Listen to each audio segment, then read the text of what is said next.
Hello, I'm Julie Samako, owner of Southern Charm Wreaths, where we make beautiful wreaths and teach you how to make and sell them. And this video, a sneak peek of this month's featured wreath in our Wreath Making of the Month Club.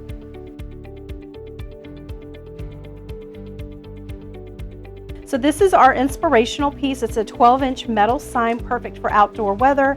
Notice the texture in the grapevine wreath. So making sure that you're paying attention to color as well as texture when you're making your wreath. The first thing I like to do is work from the largest pieces that's going to go into my wreath. So for example, our sign is the 12 inches, right? And then everything else seems to be a little bit smaller. And determine where on the opposite side do I want my bow. The reason we're putting our bow on the opposite side of our sign is for balance.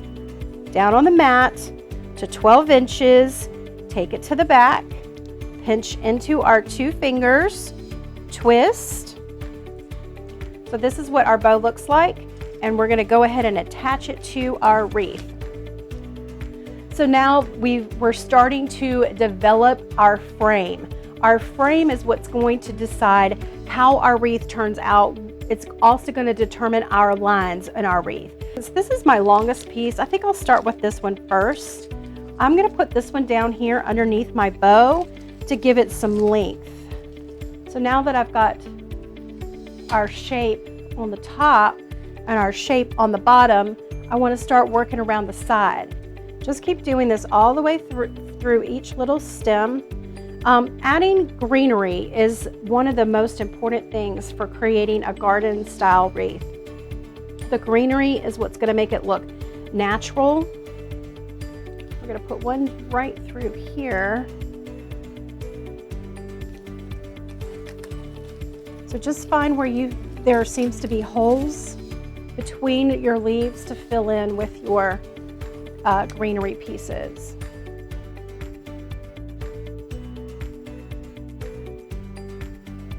And then remember you're going to want to bend and shape these to look real. So here is one of my longer pieces. I want to start up here. Here's one above it, and now let's do one below. So I'm just making sure that my yellow is dispersed throughout the wreath. I like that some of these pieces are long. It gives me the feeling of a wild, natural look. This is the one where I'm going to work a little bit back and forth, always starting with my central binding point, which is my bow. I'm trying to make everything look like it's coming out of our bow. Don't forget to look towards the center of your wreath. You want to make sure that your wreath looks pretty from all sides.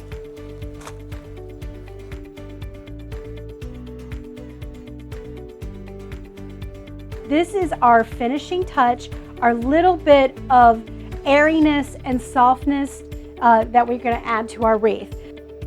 So we're just going to ruffle, about 3 inches in. Okay, just like this. I love that it's not covering up our flowers, but it's definitely adding that lush texture to it. So you just place these wherever you feel you want a little texture, or maybe to fill in with a little hole.